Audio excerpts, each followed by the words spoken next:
अख फड़े पई मुंहिंजे आंगण को अचे पियो टुटल तार दिल जी टुटल तार दिल जी कढण को अचे पियो पक मिलण को अचे पियो अञा अख फड़े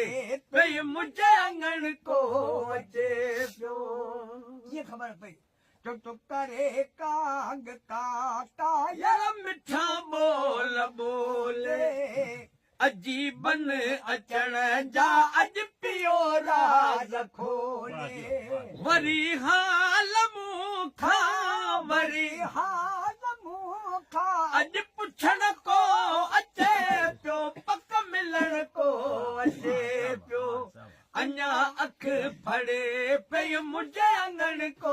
अचे पियो कॾहिं